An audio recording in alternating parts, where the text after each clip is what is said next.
I've already poured $60,000 into your happiness. Yet here you are, referring to me as nothing more than a wallet or an ATM. We never asked for your help, Max lamented to his wife, Lily, who responded with a scoff and a sneer. If it bothers you so much, why not cut off the payments? I can handle it myself, Lily retorted, her tone dismissive. Max couldn't believe even his own son, who he had raised, would treat him this way. After footing the bill for a $20,000 engagement party and a $40,000 wedding, he felt used and disrespected. They only see me as a cash cow, he thought bitterly. I must have failed as a parent. Well, I won't let them push me around anymore. Max's resolve hardened as he faced his son's threats. I've heard you loud and clear, he replied calmly. But Max's son, Max Jr., wasn't done. Are you sure about that? You know we won't let you see your grandchild, right? He threatened. Max squared his shoulders. You don't have to. I'd be more than happy to stop the payments. From here on out, it was a steep fall for Max and Lily, who had treated me like a money tree. My name is Chloe. I'm 56 years old, navigating life solo since my husband passed away 12 years ago. Between my job and raising my 2 children, I've always had my hands full. I hold an executive position at a decent company I've been with since before marriage, earning me the label of a career woman in the eyes of the world. The children who were in high school when their father passed have now graduated college and entered the workforce, which brings me some relief. I just hope they'll settle down and start their own family soon. Lost in these musings, I lived alone in the comfortable condominium I once shared with my children. Then one day, Max called, announcing, I want you to meet the woman I plan to marry. Delighted, I agreed. Max, now 28, works as a salesman for a large corporation. Despite his past as a bit of a playboy, it seemed he was finally maturing. On the day of the introduction, Max arrived with his fiancée, Lily. Mom, it's been a while. Meet my fiancée, Lily. It's a pleasure to meet you. I'm eager to get to know you, Max introduced Lily, who worked as a receptionist at his company. She possessed a striking beauty, and I couldn't help but feel proud of my son for finding someone like her. Congratulations to you both. I'm here to support your happiness, I beamed, our conversation flowing smoothly. As we chatted, the topic of their engagement party arose. We're planning to have an engagement party soon, and I need to start making arrangements. Mom, could you cover the $20,000 cost for the party? Max asked. I was taken aback, as I had expected the average cost to be around $10,000. However, seeing their joyous expressions, I couldn't bring myself to refuse. Of course, it's a joyous occasion. I agreed wholeheartedly. Later, my eldest daughter Mia came to visit. Mia, how's work going? The deadline was yesterday, I inquired. I'm managing well, so don't worry, Maya replied.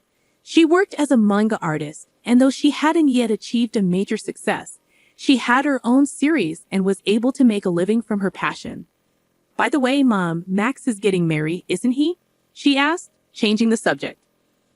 Yes, he came by the other day with his fiancée, Lily, to introduce her, and they've asked for $20,000 for the engagement party, I explained to Mia. Wow, $20,000 is the hefty sum for sure, Maya remarked. It's not just for the party. Apparently, they're planning to use it for their wedding funds and to give gifts of gratitude. Is that how it works? I questioned. And so, on the day of the engagement party, I handed over the promised $20,000. Lily and her parents looked delighted as they accepted the money. We'll use this to start our new life together, they declared, stashing away the cash. There were no gifts of gratitude as I had expected, but I reassured myself that this was typical of engagement parties. As long as they were happy, it was fine. However, a few days later, Max dropped a bombshell. I want a grand wedding with lots of guests and connections invited, maybe around 250 people. That sounds wonderful, I replied, trying to mask my surprise. And with that, Mom, I'd like to ask you to cover the upfront cost of the wedding, Max said. What? I have to pay. I thought weddings were typically funded by the couple themselves. I responded, feeling a sense of disbelief. I'm counting on you, Mom. It's quite common for parents to cover the wedding expenses. Besides, didn't I contribute a significant amount for the engagement party?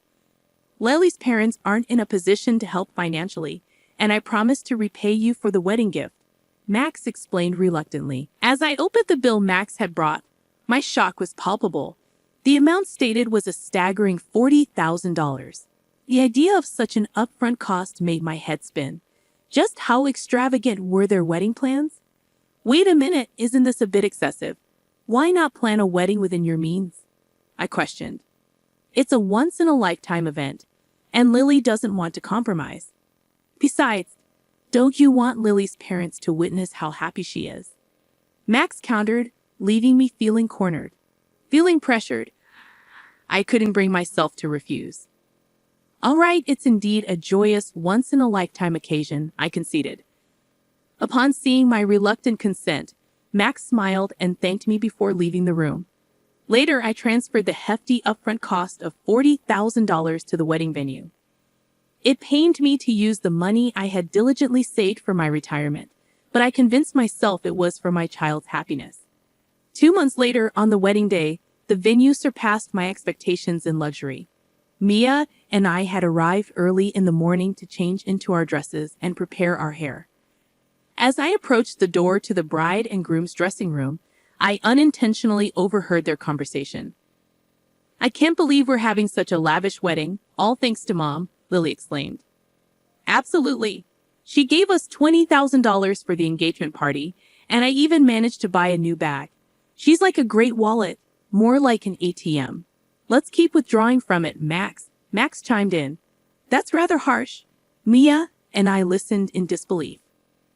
Lily continued gleefully, I bet if we ask her nicely, she'll cover the rest of the wedding costs, right?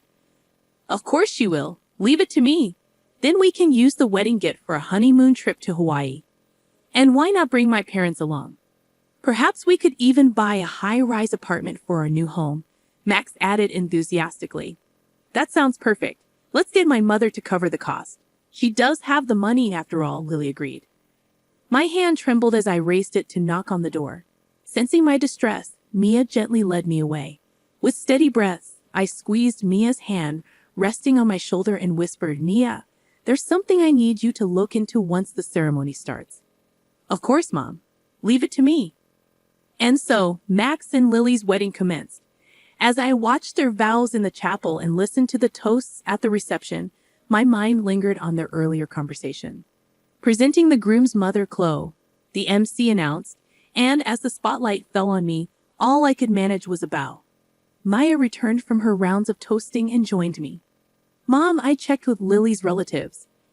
Both of her parents are perfectly healthy, Maya informed me. That's terrible. We need to address this. I'll stand by you, I assured Mia, as it was time for our first wardrobe change. Lily exited first, followed by Max. Now the groom will make his exit. Accompanying him is his mother, Chloe, who raised him single-handedly.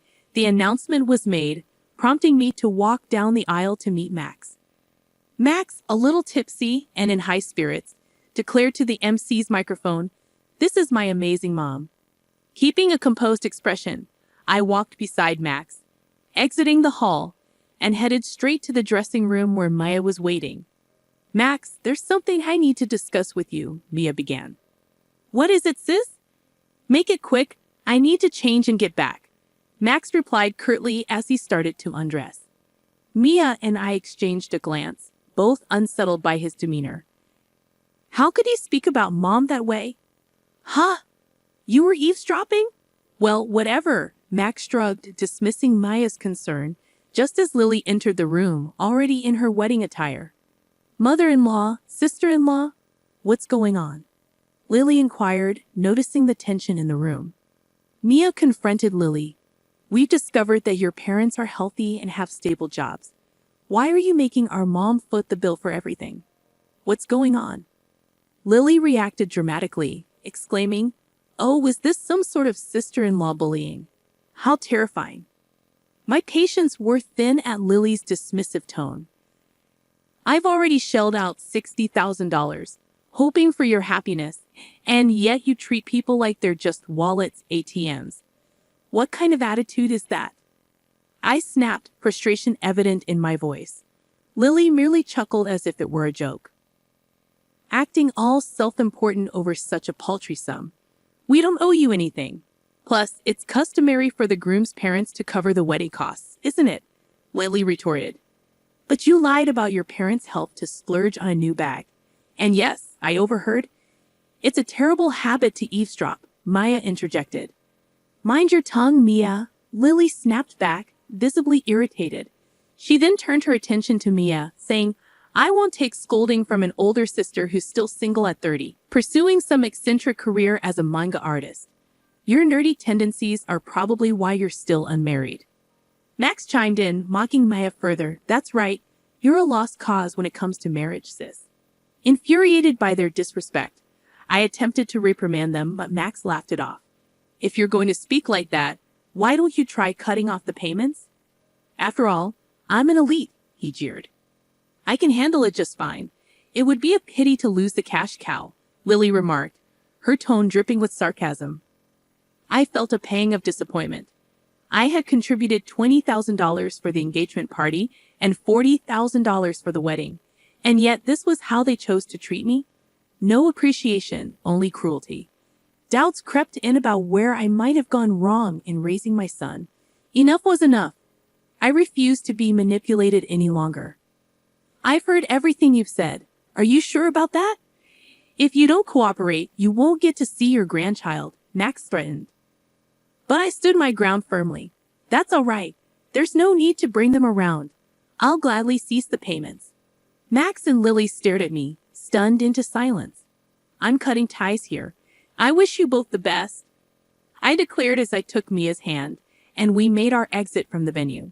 The sounds of revelry from the reception echoed in the background as we left. A month later, while enjoying a quiet moment with Mia over tea at home, the intercom buzzed loudly. Oh, Mom, it's Max. What should we do? Mia asked. Let him in, dear, I replied calmly. Max, whom I hadn't seen in a month, appeared at the door looking weary and disheveled. Why the sudden visit, Max? I inquired, curious about his unexpected appearance. Mom, have you received the bill for the wedding venue? Why haven't you paid it yet? Max questioned. Oh, the remaining balance, right. It was $45,000. Yes, it arrived, but I don't feel obligated to pay it, I replied. Don't be like that. We didn't receive many wedding gifts in the end and couldn't cover the bill. Now we're in debt, Maya interjected with a laugh. From what I gathered at the wedding, it seems you two have gained quite a negative reputation. Max, you've been throwing your weight around at work, taking on careless tasks. And Lily, you've been belittling other women, flaunting your appearance to snag a husband. It's no wonder people were reluctant to give wedding gifts to people like you, I explained, addressing their behavior.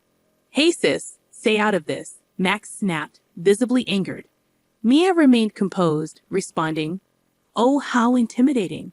Yet you mock me for being a failed manga artist or an otaku. Did you know that my manga was one of the top-selling Touhou manga this year? It's even set to be adapted into an anime and a movie next year. Needless to say, I'm in a much better financial position than you with your debts. Maya revealed her successful career. At that moment, Max's attention was drawn to something. Hey sis, is that? Yes, exactly, Mia confirmed, proudly displaying the ring on her left ring finger. I'm engaged to my editor. He's a prominent figure at a major publishing house. A real success. So we'll be able to take care of Mom on our own. We don't need your help. We never expected our children to support us. Thank you, Mia. We're planning a wedding, but we'll manage everything ourselves. Mom, you're invited, but Max, you needn't bother, I asserted. Turning to a bewildered Max, I stated firmly, Do you understand now? Don't bother us again. With Mia by my side, we guided Max towards the front door with determination. Please, Mom, and you too, sis, Max pleaded. Ah, I just thought of something. What would you even give us money for? I interrupted, noticing Max's hopeful expression as he turned around. I mentioned that director at your wedding.